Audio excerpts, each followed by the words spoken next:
ఒక smooth highway. మీ bike 90 కిలోమీటర్ల వేగంతో వెళ్తుంది. రోడ్డు మీద ఎలాంటి గుంతలు లేవు, ట్రాఫిక్ లేదు, అంత బాగానే ఉంది అనుకునే లోపే సడన్ గా మీ బైక్ మీ కంట్రోల్ తప్పుతుంది. హ్యాండిల్ దానంతట అదే లెఫ్ట్ కి రైట్ కి కొట్టుకుంటుంది. మీరు బ్రేక్ వేస్తే కింద పడిపోతారు, స్పీడ్ పెంచితే గాల్లోకి ఎగిరిపోతారు. అసలు ఏం జరుగుతుందో అర్థం కాదు. ఇదేదో సినిమా సీన్ కాదు. NH16 చెన్నై శ్రీకాకుళం హైవే మీద ప్రతిరోజు వందలాది మంది బైకర్లు ఎదుర్కొంటున్న భయంకరమైన నిజం. ఈ రోడ్డు మీద ఉన్న ఆ వింత గీతల యొక్క రహస్యం ఏంటి? నేను నిన్న ప్రమాదం నుంచి బయటపడిన ఇదే స్పాట్ కి ఇన్వెస్టిగేట్ చేయడానికి మళ్ళీ వెళ్ళాను. ఈ వీడియో చివరి వరకు చూడండి, ఎందుకంటే ఇది మీ ప్రాణాలను కాపాడవచ్చు. నేను సరిగ్గా మధ్యాహ్నం 3-3:30 గంటల మధ్యలో ఇదే రోడ్లో నా బైక్ మీద వెళ్తున్నాను. కొత్తగా నిర్మించబడిన 6 లేన్ నేషనల్ హైవే. నేను నా బైక్ మీద 60 స్పీడ్లో వెళ్తున్నాను. సడన్ గా ఈ పర్టికులర్ స్పాట్ రాగానే నా ఫ్రంట్ వీల్ ఏదో అయిపోయింది అనిపించింది. మొదట నా టైర్ పంచర్ అయిందేమో అనుకున్నాను, కానీ కాదు. అక్కడ రోడ్డు మీద నిలువుగా కొన్ని స్ట్రైట్ గీతలు ఉన్నాయి. అవి నా టైర్ గ్రిప్ని పాడు చేసేస్తున్నాయి. మిగతా రోడ్ అంతా బాగానే ఉంది, ముందంతా బాగానే ఉంది, వెనకంతా బాగానే ఉంది. కానీ పర్టికులర్ ఒక 10-20 మీటర్లు ఉంటుంది. ఆ పర్టికులర్ స్పాట్ మాత్రం మొత్తం గీతలు గీతలుగా ఉన్నాయి. దానివల్ల దాదాపు ఒక ప్రమాదం జరిగే పరిస్థితి వచ్చింది.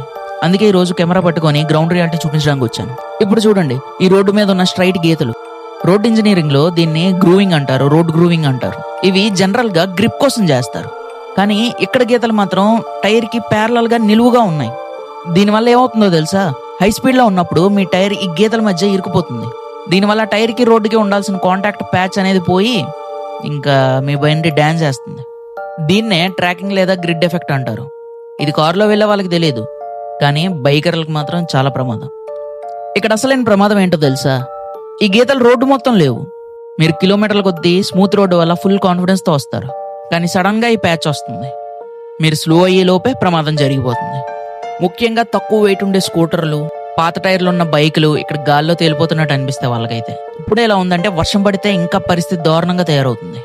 అక్కడ నీళ్లు ఉండిపోయి ఇంకా టైర్ అంతా స్కిడ్ అయిపోతుంది. ఇది నేషనల్ హైవే, అది కూడా హై స్పీడ్ రోడ్. ఇక్కడ అందరూ స్పీడ్గానే వెళ్తారు.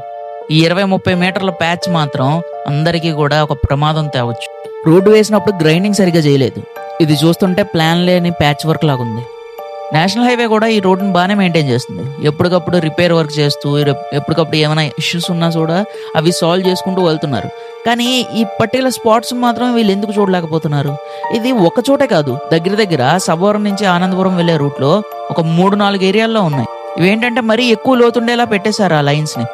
దానివల్ల మీకు ఇంతకు ముందు చెప్పినట్టే బైక్ గ్రిప్ అనేది కోల్పోతుంది. NH16లో శ్రీకాకుళం వైపు వెళ్ళేటప్పుడు ఒక సబ్బవరం దగ్గర నుంచి ఆనందపురం, తగరపవలస ఆ ఏరియా మొత్తం కూడా అక్కడక్కడ ఈ ప్యాచెస్ అనేవి ఉన్నాయి. మీరు కూడా వెళ్ళేటప్పుడు జాగ్రత్తగా చూసుకొని వెళ్ళండి.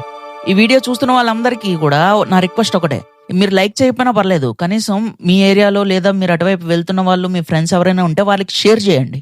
వాళ్ళు కూడా తెలుసుకుంటారు. ఒక్క షేర్ వల్ల వాళ్ళని అప్రమత్తం చేసినట్టు అవుతుంది, వాళ్ళ ప్రాణాలను కాపాడినట్టు కూడా అవుతుంది. ఇది నేషనల్ హైవే అధికారుల దృష్టికి వెళ్ళాలి. అక్కడ కనీసం ఒక సైన్ బోర్డు కూడా లేదు. కనీసం ఒక స్పీడ్ లిమిట్ బోర్డు కానీ, ఓబ్లింగ్ జోన్ కానీ అలా ఏమైనా సైన్ బోర్డ్స్ ఉన్నా కూడా అప్రమత్తం అవుతారు. కానీ ఇక్కడ అలాంటివి ఏం లేవు. దానివల్ల ఏంటంటే ఇంకా ప్రమాదాలు పెరిగే ఛాన్సెస్ అనేవి ఎక్కువ. మీరు కూడా ఇలాంటి రోడ్లు ఎక్కడైనా చూసుంటే కామెంట్లో చెప్పండి. అందరం కలిసి మన రోడ్లను సేఫ్గా మార్చుకుందాం. నేను చూసా, మీరు కూడా చూడండి.